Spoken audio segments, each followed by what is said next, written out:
Muchas gracias. Nuevamente, amigas y amigos, quisiera hacer solamente algunos comentarios sobre temas que se han tocado ya en las intervenciones anteriores esta mañana. Me voy a referir a las circunstancias, las condiciones de México hoy día, que creo que es de gran interés para nuestros visitantes europeos. En primer lugar, yo creo que nadie podrá estar en desacuerdo con el hecho de que durante los casi 4 años que lleva este gobierno en el poder, nuestro actual gobierno, se ha mantenido la estabilidad macroeconómica en México. Y esto no es poca cosa porque en décadas, en lustros pasados, México tuvo grandes crisis económicas y de hecho lo mismo ha ocurrido en la mayor parte de los países de América Latina.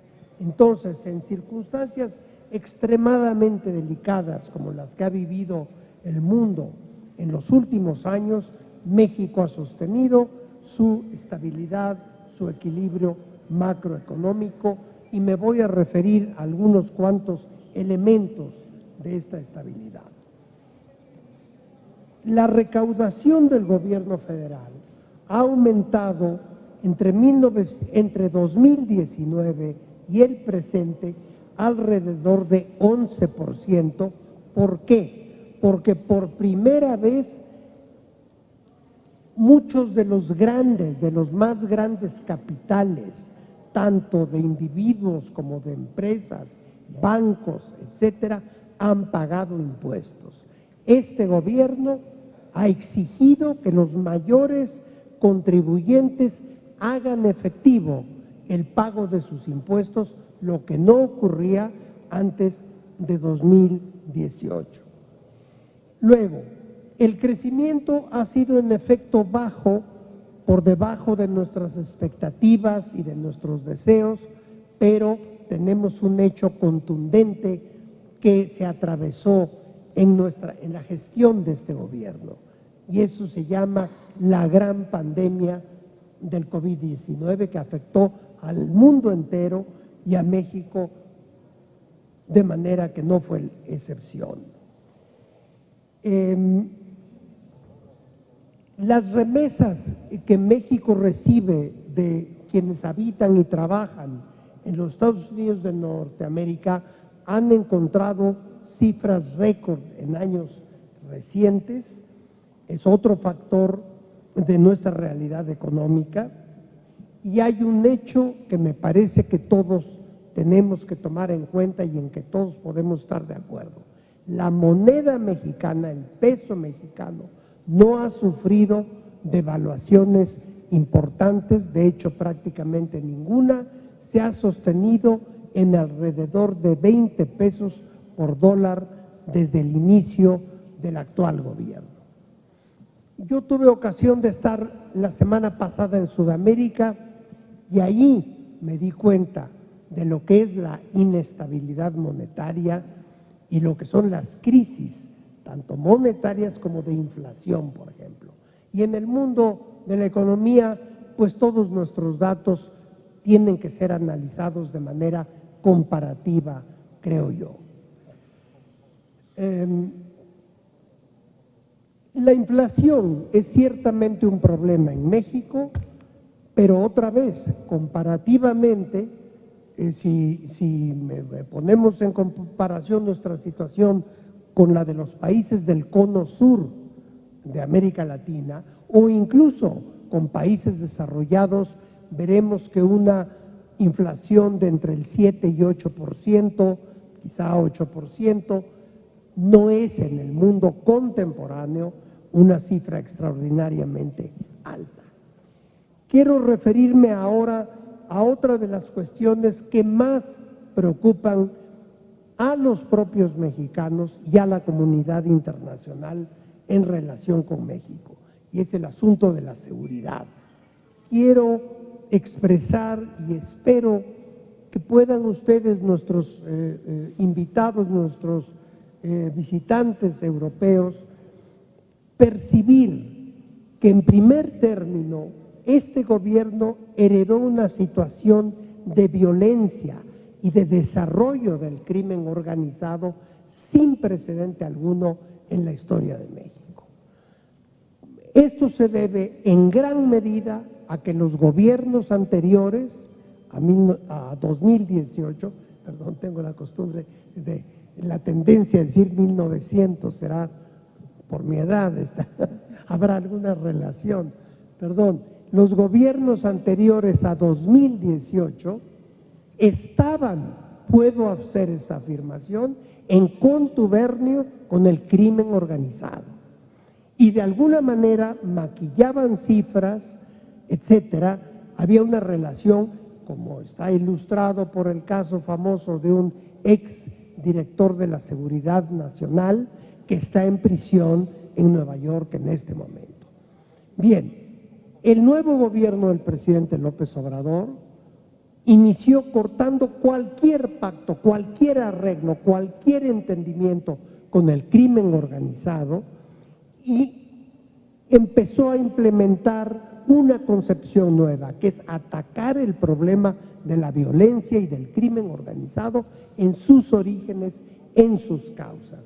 De ahí la importancia de los programas de desarrollo social, sobre todo los referidos a los jóvenes mexicanos, de ahí el programa de becas a lo ancho y largo del territorio nacional, etcétera. No tengo tiempo de describir todos los programas de desarrollo social que este gobierno está implementando para hacer frente a los orígenes del crimen organizado en nuestro país.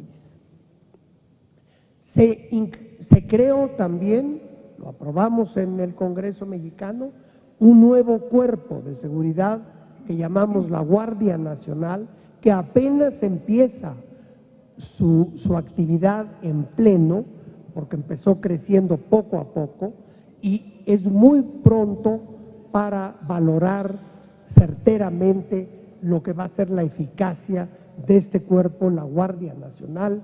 Yo tengo la esperanza de que conforme pasen los próximos meses y años, estemos viendo cómo disminuyen, aún más de lo que ya empiezan a disminuir ciertos rubros del crimen en nuestro país, gracias a esta Guardia Nacional, pero sobre todo al enfoque de atacar las causas sociales de la inseguridad en México. Y debo señalar una cuestión que me parece crucial. Toda la política anticrimen del actual gobierno mexicano tiene como premisa fundamental que las Fuerzas Armadas y policíacas no van a agredir a la población mexicana. Se está dando la batalla contra el crimen organizado sin recurrir, en la medida de lo posible, al asesinato, a la tortura, a la prisión, como ocurría en todos los gobiernos anteriores que generaron el actual escenario de inseguridad en México. Unas cuantas palabras sobre la reforma electoral que veo que preocupa a nuestros amigos europeos. La propuesta de una reforma electoral en ningún caso, repito, en ningún caso se refiere a la desaparición del Instituto Nacional Electoral. Lo que queremos es mejorar las condiciones de operación del Instituto Nacional Electoral. Y me refiero concretamente a que la forma de elegir a los miembros del Consejo, a los magistrados del Tribunal Electoral, no sea por cuotas partidistas, como ocurre hoy día y en los años recientes, sino que puedan ser electos por la ciudadanía en general los miembros del Instituto Nacional Electoral. Por otro lado, queremos que este instituto cueste menos a la sociedad mexicana porque es una institución extraordinariamente cara para el país.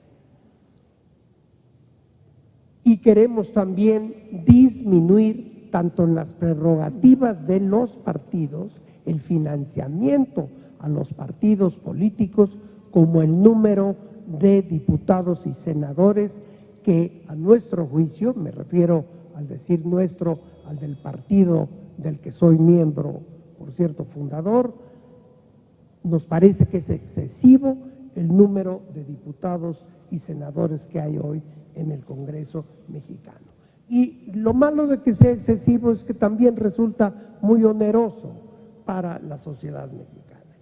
Ahora, en relación con la reforma electoral, creo que nuestros amigos europeos no pueden dejar de observar en México que vivimos el mayor, repito, el mayor clima de libertad de expresión que ha habido en México desde el gobierno de a quien veneramos muchos en México, el presidente revolucionario Francisco I. Madero, ahí sí, en el 1913. Yo afirmo, y lo he escrito, que desde 1913, en más de un siglo, no había habido el clima de libertad de expresión, de libertad de crítica al gobierno que existe hoy en México. Y daré un solo dato para tratar de sostener mi afirmación. Que yo sepa, no existe un solo crítico importante o relativamente menos conocido, ni en México, ni en los estados de la Federación, ningún crítico del gobierno que haya sido asesinado, torturado o puesto en prisión por sus opiniones políticas. Si hay un solo caso, les ruego hacérmelo saber, porque yo, como senador mexicano, no tengo noticia de que alguien haya sido, ya no digamos asesinado, torturado, siquiera despedido de un trabajo por sus diferencias políticas con el gobierno actual. Finalmente, quiero decir que en la tasa de desempleo disminuyó en los últimos años de la misma manera que el salario mínimo ha crecido en México de manera sin precedentes en décadas. En suma, creo que ustedes durante su visita a México podrán atestiguar al menos tres grandes realidades. Primero, que no hay una crisis macroeconómica y que no la ha habido durante el actual gobierno. Algo que no se ha mencionado esta mañana, pero que en México es de fundamental importancia, México ha sostenido una buena relación de trabajo y de respeto mutuo con los Estados Unidos de Norteamérica, lo cual es muy importante para nosotros por la vinculación económica que tenemos con Estados Unidos, que es de todos conocida. Y finalmente, y aquí quizá ocasione yo algún levantamiento de cejas, pero si lo meditan, creo que ustedes van a entender a qué me refiero. En México hay paz social. La inseguridad, los muertos, toda la violencia que hay es resultado del crimen organizado, pero nunca de acciones del gobierno. El gobierno no ha reprimido una sola manifestación pública de disidencia política, ya no digamos con balazos, ni siquiera, como ocurre por desgracia en muchísimos países del mundo, con palos o golpes. Hay instrucciones específicas del presidente de la República a las Fuerzas Armadas y a todas las autoridades mexicanas de respetar la integridad física de cualquier ciudadano o ciudadana mexicana. Muchísimas gracias por dejarme expresar. Gracias.